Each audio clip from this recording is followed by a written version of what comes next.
का ज्ञान दो। राजकुमार सोच में पड़ गया। सारथी ने रथ को आगे बढ़ाया तो कुछ दूरी पर एक बीमार व्यक्ति मिला, जो रोगों से घिरा हुआ था। उस पीड़ित व्यक्ति को देखकर राजकुमार का मन बहुत ही दुखी हुआ।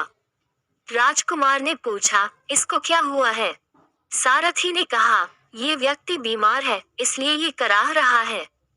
इस संसार में दुख और सुख दोनों हैं। ये है अपने अपने भाग्य की बात है कि कोई दुखी है और कोई सुखी है। क्या मैं भी कभी बीमार हो सकता हूँ?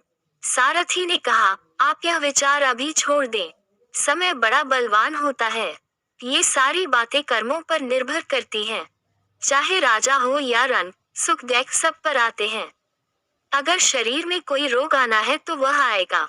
ये सब सुनकर राजकुमार सोच में पड़ गया। सारथी ने रथ को कुछ आगे बढ़ाया तो सामने से 4 कंधों के ऊपर एक अर्दी को जाते हुए देखा। राजकुमार ने ऐसा पहली बार देखा था।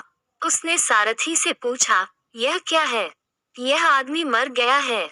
यह मुर्दा है। जो व्यक्ति मर जाता है, उसको बांधकर शमशान भूमि में ले जाते हैं।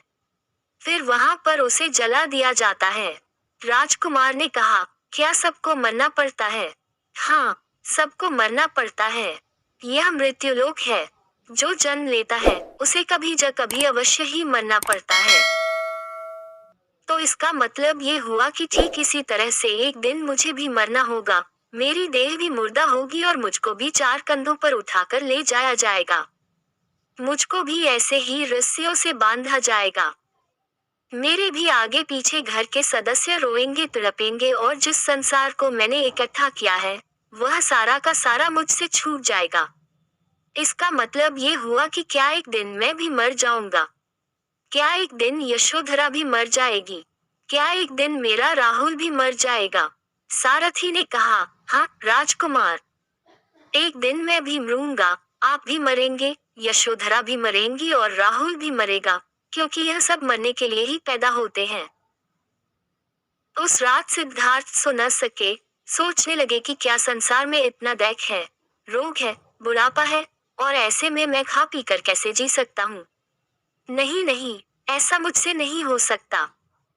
मुझे खोजना होगा उस तत्व को जो दुख, पीड़ा और शोक से रहित हो, जो भय, भ्रम और भूल से परे हो, जो अनंत आनंद से भरा हो, जिसे पाकर फिर और कुछ पाने की इच्छा न हो।